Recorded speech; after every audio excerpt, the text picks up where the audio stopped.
Hmm. So are we live now? It says we're live. That's so funny. So I'm going to just check here. Hi, everybody. Hope you are well. Yeah, it looks like we are live. So thanks for your patience. I tell you, if anything you get out of this, it's certainly about being patient with me. Yep, and I need to turn down the sound. So good to see you. I'm actually excited about tonight because we're going to talk about polyvagal theory. I've known about it for some time, not a long time. It is kind of I wouldn't say controversial, but I would say it's a theory. And I think it's just a more complex theory. Um, and it just needs more empirical data to support it. For years, I've talked about the parasympathetic nervous system and the sympathetic nervous system, and this is part of the autonomic nervous system. And so you've heard of fight or flight. I'll crash course some of this until we get to the actual good stuff. But fight or flight is the sympathetic nervous system, and that's mobilization. And the polyvagal theory people developed by Stephen Porges, University of Chicago, talked about mobilization, like ready for action. This could be anger, this could be fighting, flighting. It's very binary. The blood leaves all the periphery and goes to the core, our gut here, so that we can, in theory, run from the bear.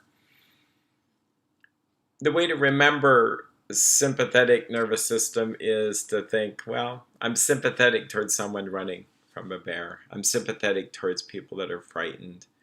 Parasympathetic is the type of system that has to do with like a paramedic to the rescue. So that's that calming system. We feel more relaxed.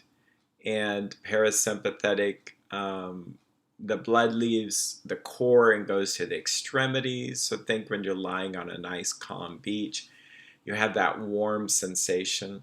So think when you're really scared and frightened, some people get into a cold sweat. Their hands are kind of clenched. Their respiration goes up. The blood pressure goes up.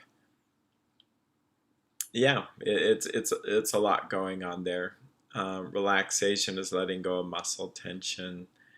The brain, when it comes to the brain, the sympathetic nervous system, for the most part, the blood leaves the prefrontal cortex and goes to the inner part, so that we are the evolution oriented people call it the mammalian brain or the reptilian brain. I just choose to believe that it's how God created us, this inner brain that is primitive in some ways. We don't have to analyze a rattlesnake, and unless we're totally comfortable with rattlesnakes, then we wouldn't be so much in sympathetic nervous system. We'd be analyzing it and maybe an expert. But for most of us, we would feel a fight or flight experience. Um, so where does polyvagal theory come in? Well, I have a paper done by Deb Dana, who you can find on the internet. Very pleasant woman to talk with. Lots and lots of videos, about a 1 hour video. And I'm thinking of getting a training with her. I have so many trainings, but this might actually be fun. It's just more developed. And I like what they're saying. So I'm going to try to do the screen capture here. So if you bear with me, folks, I'm going to go down the beginner's guide, developed by Deb Dana. So, yep, good, it's following. So, Stephen Porges was the developer of this. And some of this is just so well worded. It's just good to kind of look at this. The autonomic nervous system is our personal surveillance system, always on guard, asking the question, is this safe? You know, that's interesting. I used to think that there were people that were much more into everything should be safe or not safe. Um, but maybe all of us deep down are asking the question, is life safe? And that's kind of how the autonomic nervous system, whether it's food, our sense of smell is hardwired really to our limbic system so that we don't eat something poisonous. Today I was smelling what seemed to be disinfectant, but I didn't smell anything that smelled like disinfectant. In fact, it was blue water. I tasted it even. You may think I'm a nut, but I just thought I'm just going to dip my finger. It tasted like nothing but blue water. So I don't think it's disinfecting much. But it makes sense. Smells that smell good to us calm our nervous systems down. Think essential oils. Think baked bread and baked goods, and they calm us down. And things that don't smell good, we stay away from. And think of animals that smell. Huge scents. They can find micro shifts in scent to determine, and maybe behavior, I'm not an expert, to see if people are going to have a seizure or not. Neuroception. Neuroception. It's an interesting word. Dr. Porges describes the way our autonomic nervous system scans for cues of safety, danger, life, threat without involving thinking parts of our brain.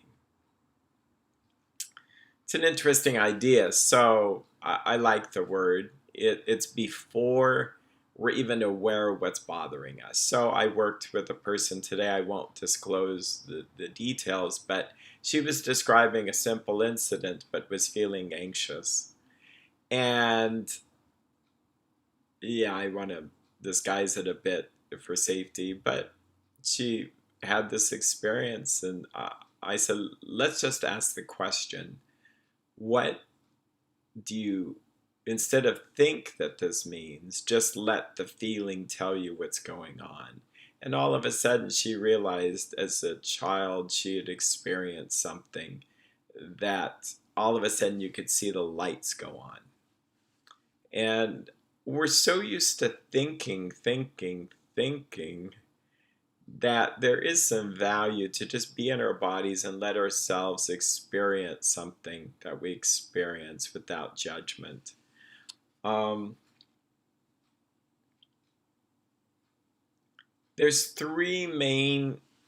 there's two branches, but three pathways. So what they've done is taken the sympathetic nervous system and pretty much said that this would be mobilization.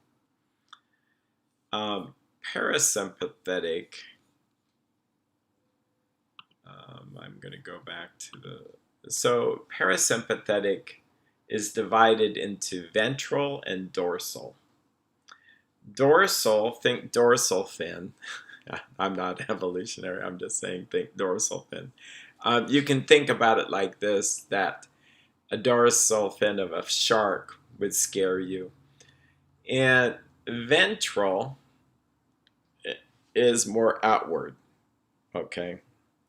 So, and this made so much sense, that's why it's really interesting, having had some panic attacks myself. I'll just describe the experience and then talk about what dorsal means. So, my first panic attack, I think, happened in church, and I felt literally what felt to be hot wax running down the back of my head, down the back of my neck. And all I knew is I just didn't feel right. Something's not right. It was very non-word oriented. You just don't feel right. kind of panicky. I felt like I got to get out of here, but I somehow knew that I couldn't get out. Part of my experience is I've been trained in all this, that I kind of knew this might be a panic attack. So if I didn't have that knowledge, it could have been much, much worse. By the way, after you've had panic attacks, you have a lot more compassion than before. I mean, I had compassion. I knew what anxiety was, but until you have these, it's like, whoa, this is not fun. The vagal nerve, or the vagus nerve, and don't think Las Vegas, but it's VAGAS, is a fascinating nerve. And I think I got this right, but I may have to put some corrections in, or a neurologist out there could correct me, but I've heard various snippets over the years. So it's a nerve that goes from the base of our brainstem down through our spine, down to the base of our spine. And it relates to digestion, relates to, and now there's so much talk around digestion and how it relates to our gut, but this makes so much sense. When we are upset, often we're upset in our gut. We don't think about it that way, but it really is in our stomach. We feel sick to our stomach. Okay. The dorsal system, dorsal vagal, would be shut down.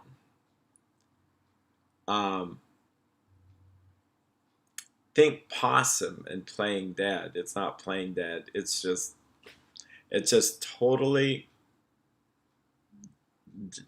getting protective. I can't do this anymore. I'm shut down. Sympathetic is mobilization. Dorsal is immobilization. Ventral now is more positive. It's that nice, warm, serene, positive, snuggly, cozy, I'm going to be okay. In fact, a little technique is to kind of put your hand on your heart and just breathe.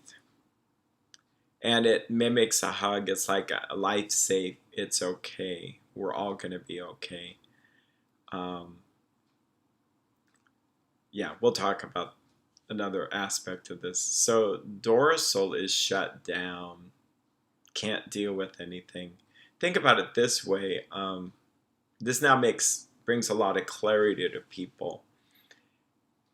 It just brings a lot of clarity to people. Some people really, their comfort zone is, well, not comfort. Well, let's say everybody's home, and this comes from Deb Dana, is that our home is in the ventral system when we're experiencing that. Life's good. Our home away from home would be the next place we go to. Either we are a fighter and a fleer, we just fight. We mobilize. We're going to rise to the occasion and just be mad and fight. Or we shut down. And so if we wanted to be ultra simplistic, we'd see that some people really feel at home just shutting down. It's like, I don't need to get involved. I don't need to have an argument. Just make it go away. Conflict avoiders. In fact, denial would be part of that. And let's use it in the context of the world that we're facing, that some people just don't want to know what's going on, and that's okay. It's just how they are. They become immobilized by this. They just can't even watch the news. They can't deal with that. It's too traumatic for them.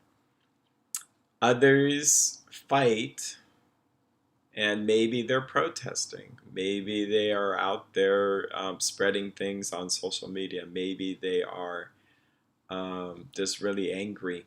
Feel all this tension in the jaw, the muscles getting upset. So I do believe this. Having flexibility is a good thing. Getting stuck, not a good thing. And yeah, it's all these systems serve us well. We all need time to be away.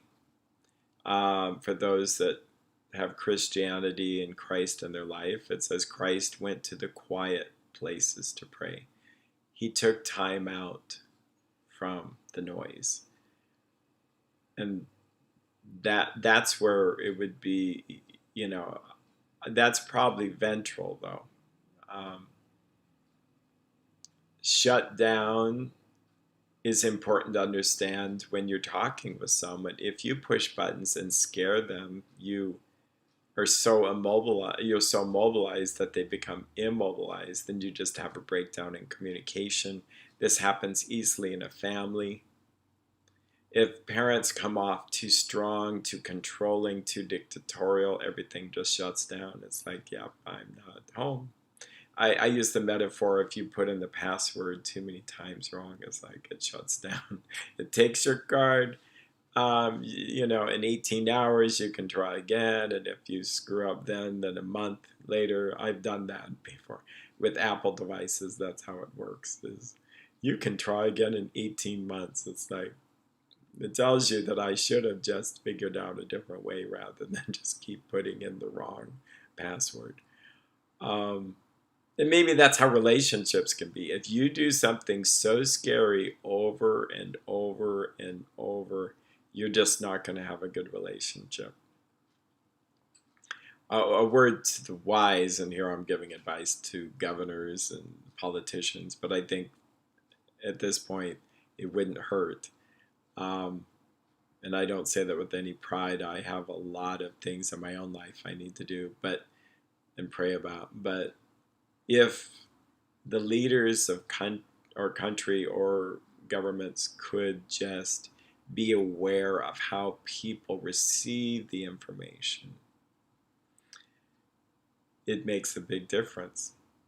And I've seen it. I'm practically in tears with some other governors that are so kind, so thoughtful. Well, I'll just point them out. I forget his last name, but the governor of Mississippi, who is taking down the flag.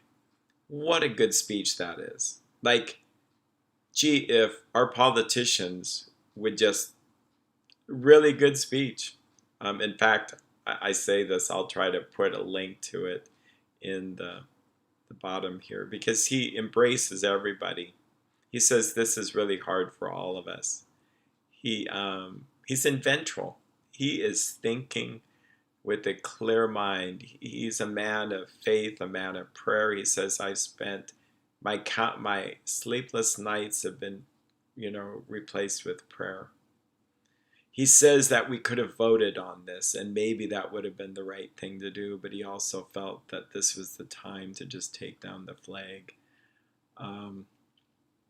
He says, I know that there's going to people be upset with this decision. And then there's people that didn't think we did this soon enough. It's like, wow, he's empathic. He understands it. He gets it. It's hard to be upset with someone like that. He embraced everybody. And I don't think he's insincere. Some people do this with just manipulation, where they cover all the bases. How do you say no? That's what we need. We need people to listen compassionately to one another. There are people out there, there's peaceful protesters, but it's more like rioting and looting and very angry. It would be easy to judge them but that would be kind of a sympathetic response. And if I stay in ventral, and this is what they say in Polyvagal Theory, is that someone ought to at least be in any therapy session in ventral. And it should be the therapist. If the therapist is not staying in ventral, it's not going to fare well. So the leaders could be in ventral, and it will calm people down. What I do appreciate about this theory is that they are, and I'm not an expert in it, and maybe after the training I'll be able to share more, but they talked about the vagus nerve, which controls Well, in fact, let's go there. I'm going to screen share again. Bear with me, folks. The autonomic nervous system is made up of two branches, sympathetic and parasympathetic. The parasympathetic branch is further divided into two pathways, giving the autonomic nervous system in total three pathways. Through each of these pathways, we react in service of survival. The sympathetic branch, found in the middle of the spinal cord, and prepares us for action. It's a fascinating thought to think that why haven't we really been educated on our nervous system? And, we're now educated on our brain, but yeah, it's so helpful to know what's going on. It looks for cues for danger and triggers release of adrenaline that fuels fight or flight. The parasympathetic branch has two pathways. The vagus, meaning wander, is aptly named. And it goes from the brain stem at the base of our head and travels in two directions. So it's bidirectional. It goes up and down. Sorry. I was thinking I was going to go put my face on the screen, but I thought I don't need this right now. From the brain stem at the base of our head, it travels two directions down through our lungs, heart, diaphragm, and stomach, and upwards connecting with the nerves in our neck, throat, ears, or eyes and ears. The vagus is divided into two parts, the ventral vagal pathway and the dorsal vagal pathway. The ventral vagal pathway supports feeling safe and social. When we feel comfortable and connected, our ventral vagal system is online and in charge. On the other hand, the dorsal vagal pathway responds to signs of extreme danger, like extreme danger. It takes us out of connection, out of awareness, into the protective state of collapse. We feel frozen, numb, and not there, not here. So it's interesting. Again, think dorsal is I run from the shark, but I'm scared to death, so I pass out. I go limp. I think ventral, I think opening up a vent to let God's peace come into my life. Here it's going to talk about evolutionary aspects. I like this. I mean, I've never really thought about it this way, but immobilization is where I'm immobilized. And then that's just extreme. I can't function. And when people come in that state, we start with very baby steps. And the danger there is sometimes they don't even want to go to therapy. It's just too much for them. Mobilization, people there have a lot of energy. Give me something to do. Give me tools. Help me, help me, help me. And they often do, in some ways, too much. But what do? You give them tools because that's what they need. Immobilized people need some tools too, but often they need some kind of comfort and salve. Safe and social. Okay, I like this. Deb Dana has this, and this is copyrighted. It's worth looking up. It's really kind of nice. The autonomic ladder. And what would it feel like to be safe and warm? Arms strong but gentle, snuggled close, joined by tears and laughter, free to, is that fears or tears? I think it's tears and laughter, free to share, to stay, to leave. Yeah, the top of the ladder, think of the song I Can See Clearly Now. I think it's by Charlie Nash. I remember that as a kid. It's actually quite a good song. So at the top, it's really important to know this. our heart rate is regulated. And we've talked in other episodes about heart rate variability. But things are regulated. And regulated seems like a fancy, almost impersonal word, but it really is a good word. When things have no regulation, say like there are no laws, there's no rules, no pattern, chaos. It's chaos. And that's actually what's happening in parts of our country, which is causing our systems to be chaotic. Regulated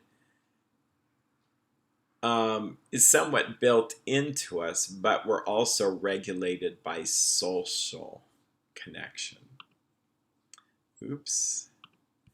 Let's go down to, I'm getting used to going back and forth.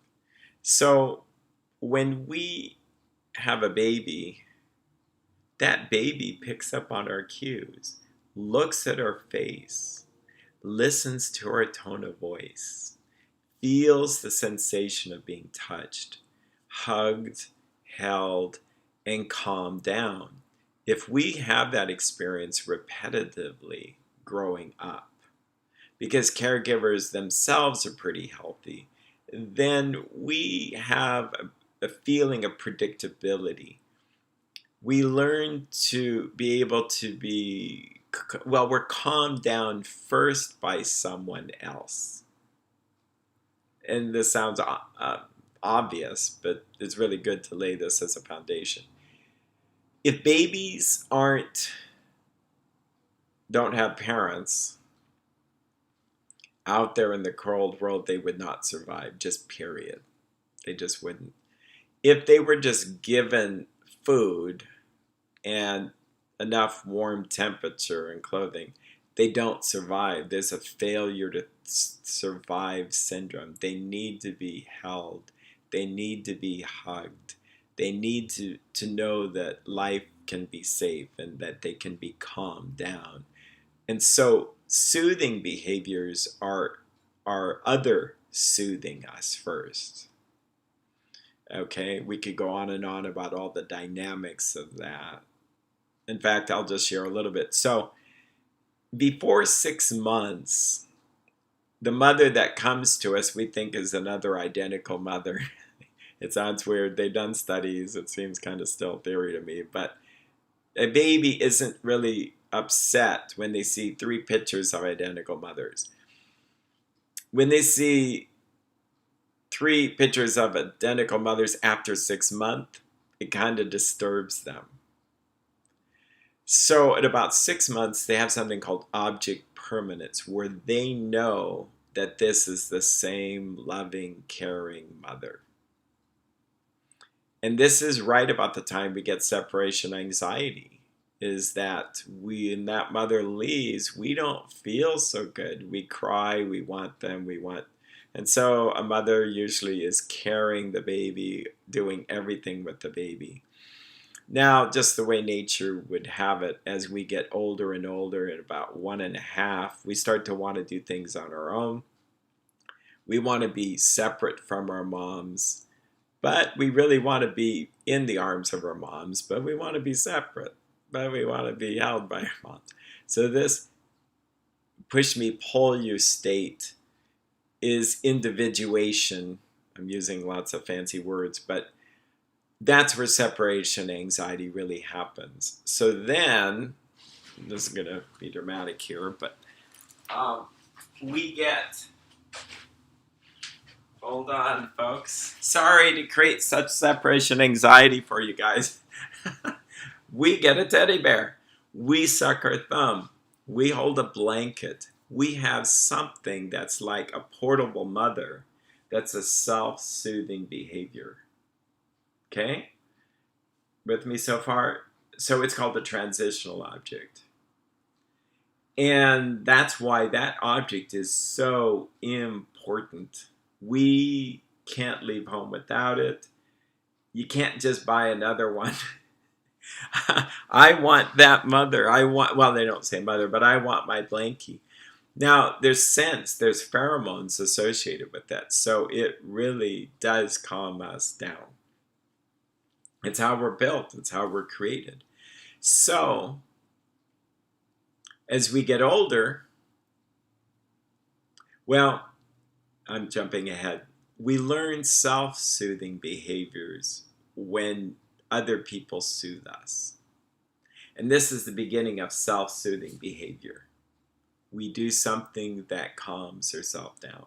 Now, at 4, 5, 6, 7, 8, should we talk about the terrible twos? Going back to 2, why do we get so angry? Because we are grieving. We realize, wow, this mother is not giving me everything I want. And before, under 1, she gave me everything I wanted. She never had to say no. But when I start wanting chocolate for breakfast or to play with the cat on the dinner table, she tells me no. If I want to play with electricity, she tells me no. I freak out, I get mad, and I protest. In fact, I throw a tantrum. I hold a picket sign, and this is supposed to manipulate her to get her to do what I want because she is me. It's like we share one nervous system. Well, if mom doesn't really have good individuation skills herself, she may then cave in and give me what I want. God forbid, because what happens is I can grow up being stuck in that state, never really finding comfort in knowing that someone will set a limit and say no. It's something we grieve, but it's something we get over. And someone setting a limit on our behavior actually helps us feel safer than someone with no limits, okay? No sense of self.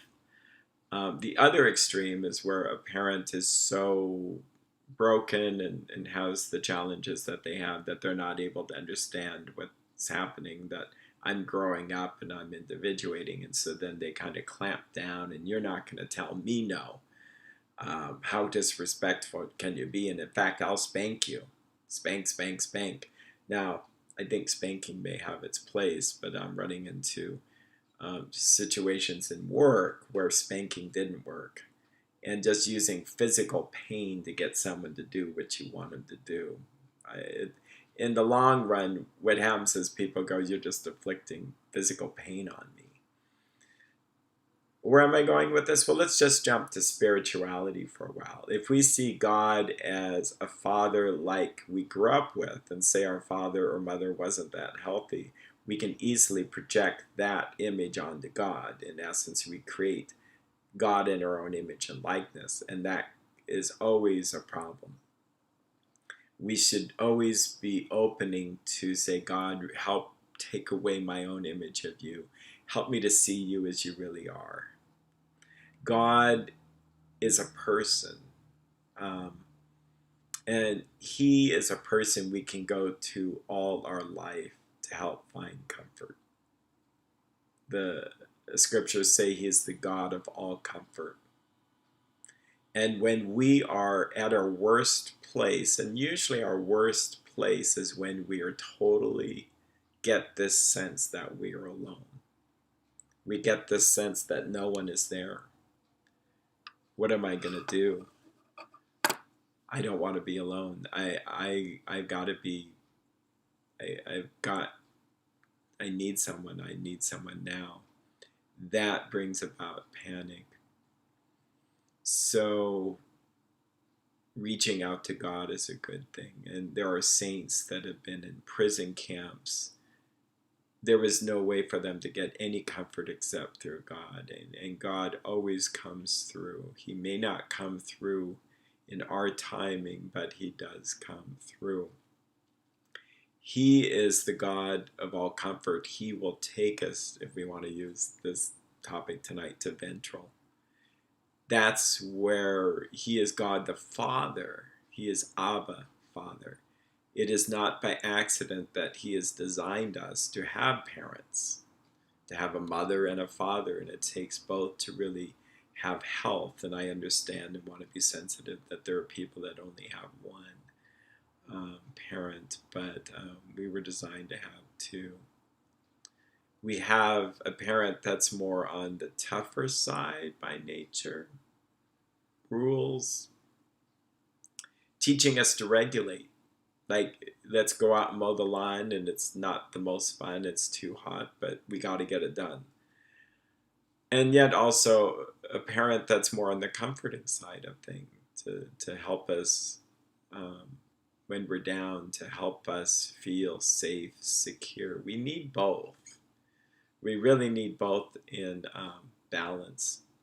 If we get too much structure, too many rules, but not enough comfort, we could become like Pharisees, where there's no comfort there. It's just these hard and fast letter of the law rules. And people don't do well. It's like the bones of a person. And the person with too much structure but not enough nurture is like a skeleton. They're working themselves to the bone, their fingers to the bone. And panic attacks and stuff can actually help them in the long run realize, I need to do something else. The other extreme is, say, like you have just comfort but no structure, no get up and go. It's like, say, like we had a parent that's just enabling us, and we're at home smoking marijuana, eating chocolates, watching TV. I don't want to have to deal with anything unpleasant. And it's like, there, honey, let me do your homework for yourself, for you. That really is deadly in the other direction. So we need this balance, and I like the idea of looking at balance between one system or the other. I'm checking to make sure. Yeah, no chatting yet. So let's go back to our page here. So when we are in the top of the ladder, our heart rate is regulated, our breath is full. We can actually take in the faces of friends. We can tune into conversations. We can tune out distracting noises. Think Mr. Rogers.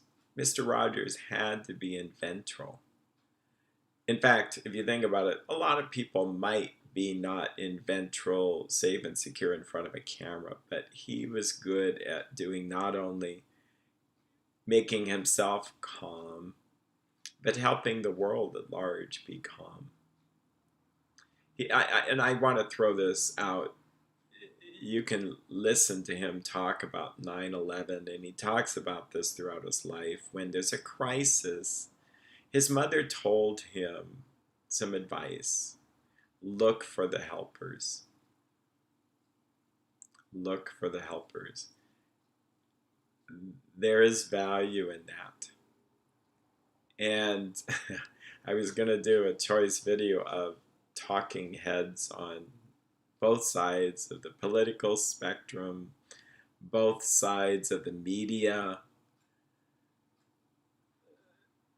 Who's helping? If they're not helpful, do I really need to listen to them? Is it really going to help me? But let's look for the people that are helpers. I do believe there is some media and politicians that are actually helping. And I do believe that that in the midst of this, it's just how I'm built, that we can grow through this. We may have some serious growing pains ahead of us, but people tend to self-correct, and I mean that through God's grace. If I'm doing something that's not so good for my body, in fact, I will admit I had 2 pieces of pie. I don't really eat pie often. I like pie. I traditionally can buy a pie on 4th of July. I had 2 pieces of pie. Why? Because I was watching some internet stuff, probably putting me into not a good state. Did I feel sick afterwards? I did. It was too sweet, a pie, anyway, and I just felt sick. So if I can stay in a loving, kind, open space, I will integrate that in and realize I don't need 2 pieces of pie. I can see clearly. Now, if I shame myself, I put myself down, I'm a bad person, all that drama, I'm not going to learn. That's why I think about it from a teaching point of view. You can't really learn when you are not in this happy place. Some of the daily living experiences from this state include being organized, following through with plans, taking care of self, taking time to play, doing things with others, feeling productive at work, a general feeling of regulation, a sense of management. Health benefits include a healthy heart, regulated blood pressure, a healthy immune system, decreasing vulnerability to illness, good digestion, quality sleep, and an overall sense of well-being. Okay, I want to get through this. I did realize last week I was said we're going to go through the rest of the handout, but this seemed very fresh to me, and so I just really wanted to we can come back to that later. When fear is whispering to me and I feel the power of its message, move, take action, escape. No one can be trusted. No place is safe. That's sympathetic. That's moving down the ladder. The sympathetic system, we get the neuroception of danger, of dread. We go into action, fight or flight. The breathing is shallow and short. We scan our environment looking for danger. We are on the move. We may feel anxiety, anger, feeling adrenaline. It makes me hard for me to sit still. That's where people in this state, they are pacing. I saw this when I worked in the hospitals. Yeah, just pacing. There was a sense of regulatory, just trying to find a way to calm down. In fact, jumping ahead, when I worked with people with catatonia, think catatonic or severe depression, they are shut down. That's dorsal. That's like fainting. That's like, I'm done. Kind of passing out, just can't deal with it. The world may feel dangerous, chaotic, unfriendly. I need to protect myself. So think about a conversation you're having. Oops, I need to get good at this. Think, and I bet there's a thing that can move from one to another more swiftly than I'm doing. There's so much to learn with this. Think if we have conversations with someone and we mobilize them, is this a good thing? We might mobilize them to flight. Just get me out of here. I don't want to have anything to do with you. In fact, I'll never talk to you again. How helpful is that? In the media, I mean, if they really wanted to get more viewership, and it's all about money, why not learn this stuff? Instead of lose half your audience just by experimenting with things. Okay.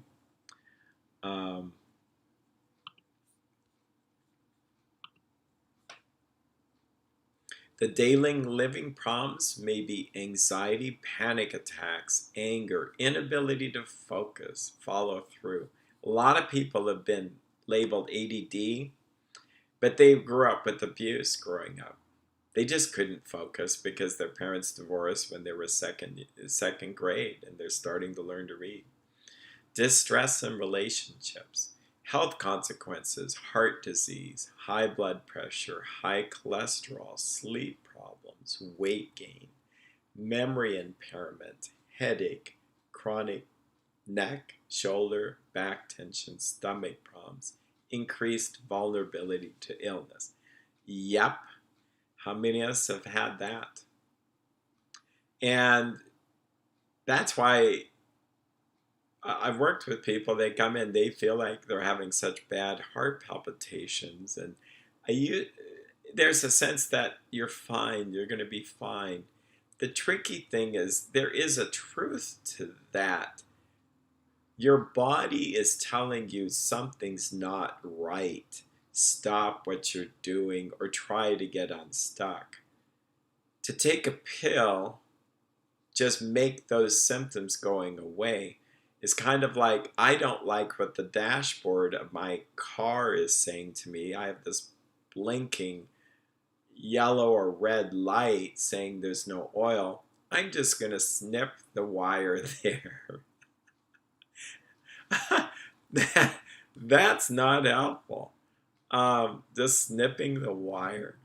But that happens. Medication is just snipping the wire. I don't want that data. Instead of learn from it.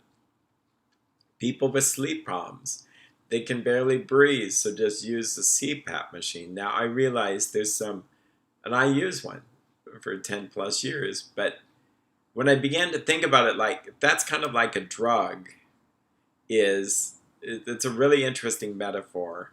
I do realize if you have CPAP, just don't stop. I'm not telling anybody to stop. I'm just saying that really, so we live in such a society now that, I'm just making up a number, thousands of us have to now have electricity just to push the air down our throats to breathe. What's that about? Maybe we need to look at diet.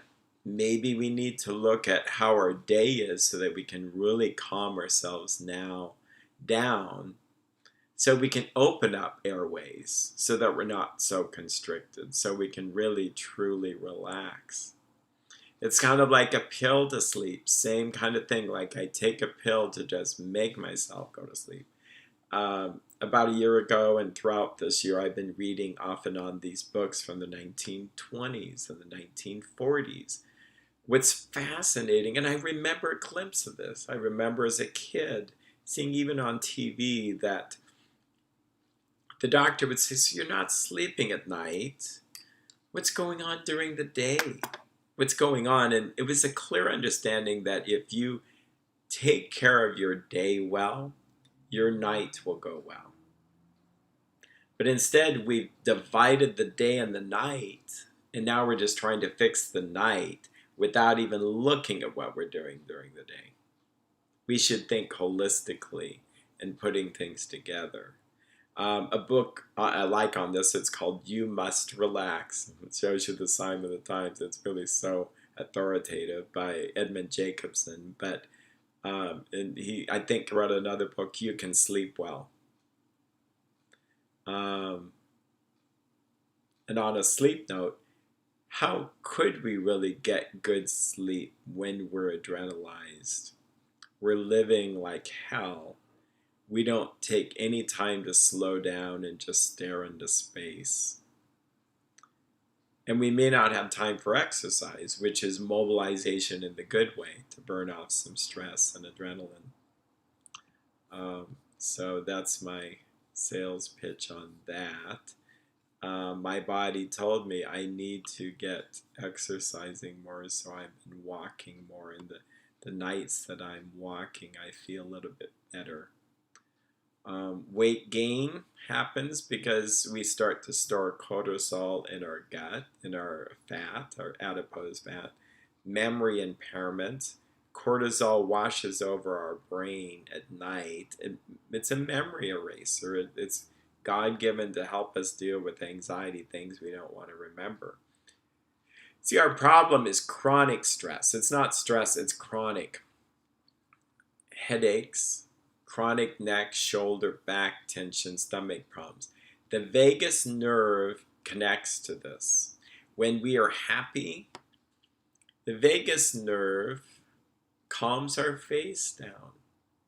In fact, it's a disturbing video, but it's very interesting. They had a mother smile at a baby, her baby most likely, and the baby is cooing and happy and all this. And then they had the mother just turn away, frown at the baby, and that baby you can see is disturbed. It's a disturbing video because you're seeing something that shouldn't be, but it tells us clearly that babies look to us to calm ourselves down. I think as a therapist, we have to be loving and kind and sensitive to help calm people down. I will say when I've had the most difficult time in my life, um, I want to show my face here. Um, when I've had the most difficult time, it was a friend on the phone saying, Eric, you're going to be okay. He kept saying that over and over, and it helps so much just to not be alone with my thoughts. I think it helps to have people look us in the eye and say, you're going to be okay. And we may not be used to that. That might seem scary. And why would we wait till our deathbed to actually tell each other how we really love each other and what we really feel? And here's the thing, and this is my bold statement. I have a suspicion that if we don't practice during our life now, we're not going to be able to pull it off on our deathbed. We just won't have the skills. I'd say let's look people in the eye and tell them how much we love them. Tell them that they're going to be okay. Tell them that they're not alone. We're all in this together. Even phrases, and it's not just a pet phrase, it's like, I don't have all the, and I don't have all the answers, but I'm willing to help you in this journey. Some of the answers I have as a therapist, but we're going to work together. You're going to get better, I think is what we need to hear. The opposite of that is what we're suffering from, some of the disconnect from COVID. We couldn't touch each other. We couldn't hug each other. Our faces are half covered. Here's my little side track or trail. It's taken me a while, and I'm a mask wearer, but I'm thinking it really does hide a lot of our facial expression. I think people look at me like I'm mad, and they don't see the smile. And I think maybe I was thinking of this, that aggression, they can't tell if we're angry or not. Oh, and this is an old study. I learned about this a long time ago. Babies with, they did studies with babies that are sad have an U-shaped. And you see that. Most people go, they feel really upside down. Angry, I think Peanuts, the cartoons, they're square mouths. You'll see a square mouth. Actually, I should look that up in the internet. Yeah, you'll see a square mouth start to happen. So anyway, I'm being funny in front of the camera here. Let's go to, hopefully you don't get dizzy with. The last one we'll talk about tonight is the dorsal. I'm at the bottom of the ladder. I'm far away in a dark and forbidding place. I make no sound. I am small and silent, barely breathing, alone where no one will ever find me. Now, they're talking a lot about evolution, and to be honest, if you go to Polyvagal Theory in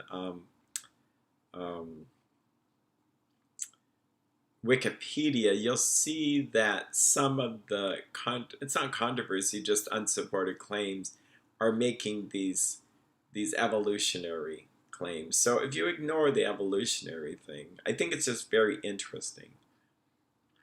It says, when all else fails, and I do think that there's a certain sense that some of us just go into this, it's just our favorite system, we just avoid. But I think the thinking is that many of us were mobilized, and finally we can't take it anymore, and we go immobilized.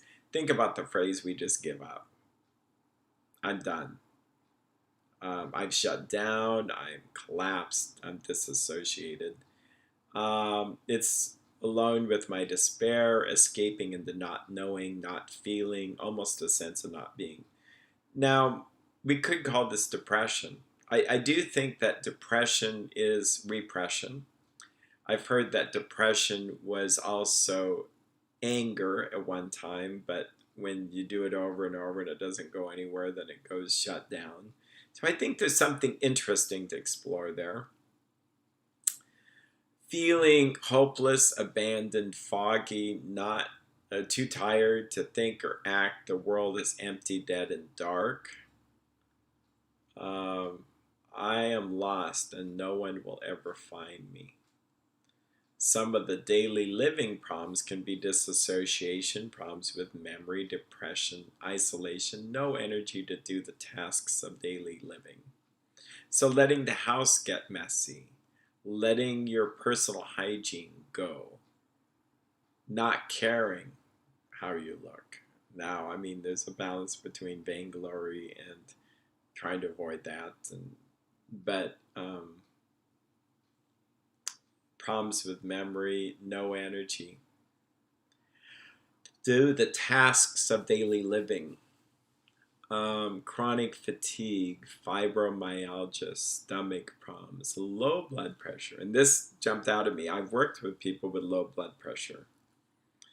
It seems like high blood pressure is too much mobilization, too much sympathetic nervous system, and low blood pressure, and they've associated low cholesterol too with suicidality. Type 2 diabetes is interesting, and this idea that too much cortisol. So weight gain, we just shut down. The I Can See Clearly song is Johnny Nash. So that's not the best place to end. But what Deb Dana does, which is so nice, is if you watch her videos, she talks about how to look for where you are when you're going through things.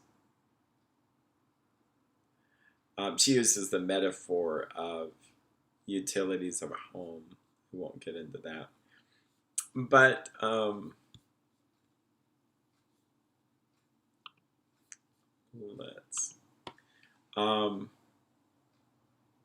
but I like the idea of when you're going through something, think in terms of this.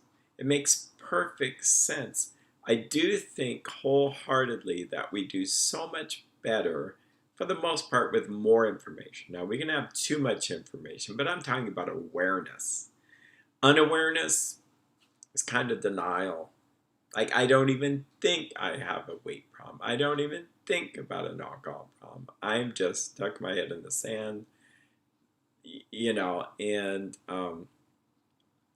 so if a lot of times we have problems, look at the big problems that people come to therapy for: panic attacks, anxiety, addiction, depression, marital conflict that's either gotten domestic violence or on the threat of divorce.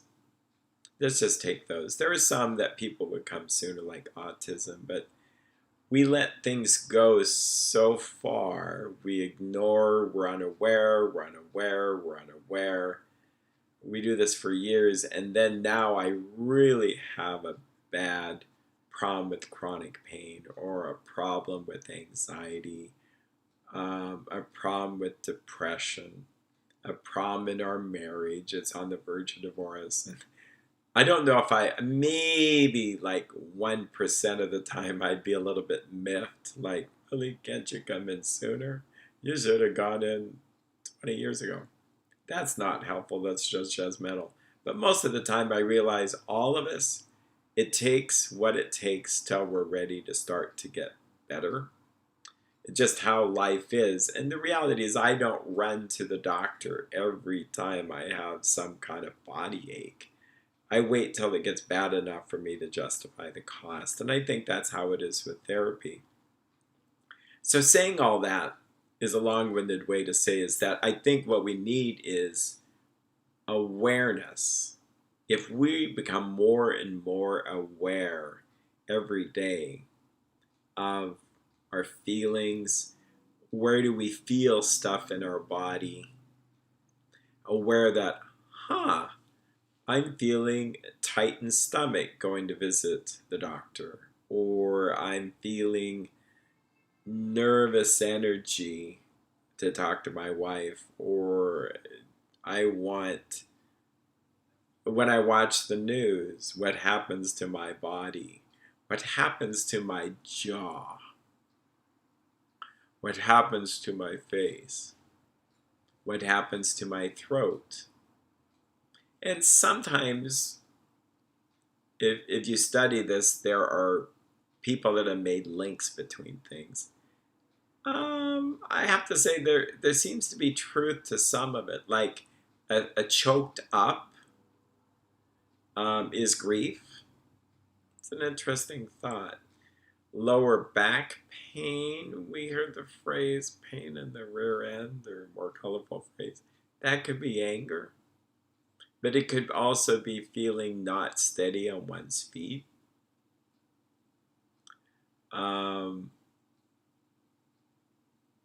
So I could get into my car and be in dorsal. Actually, not dorsal, that'd be passing out. Most likely in mobilization, in fight or flight, if I got someone, and I've had this happen where they pass on the right, they're shaking their fist, they think I should be driving so fast that I should be tailgating the first person in front of me, and I'm not going to do it. So I have to get used to them passing. In fact, right on this freeway, I got sideswiped the other couple of weeks ago. It's like, really? Like, really? You couldn't just wait. They just decided to make a lane. And thankfully, I'm okay. The car just hit me, but there's no scrapes. It hit, I think, the little mirror. So we got out. Thankfully, I wasn't shaking, but I was perturbed. Like, if this is going to become a hit and run, I did quickly take a picture. No, we were calm and thankfully ventral. In fact, I'm thankful. Maybe morning prayers is really good, because I could have been really mad. Especially, I think a lot of people have stuffed all this anger because of all these, you can't leave the home, you got to wear a mask, you got to be afraid for your life, etc. And then now we have all this rioting and people beating each other up, etc., tearing down statues. It's craziness. But the woman stopped. I could tell she was nervous. Actually, there's a really good story in that I could see from her face that she was like not in a good place. She felt maybe guilty, and I said, look, maybe I was smiling. I said, the good news, and I said it kind of firmly, maybe sternly, is it's good that you stopped. Second of all, none of us is harmed, and it appears that the cars aren't harmed. And I might have said, just try to drive safer, but she knew she was in the wrong. She would not wait behind me. She wanted to make her own lane in this left turn lane, and I could tell that she felt that I was going too slow. But I knew that we had to stop anyway, so why speed up just to slow down? It's just the way I drive. Anyway, and then right after that, I had to have a phone conversation with my mother and her doctor, and I was waiting for the call so that I could pipe her in, who's 4 hours away.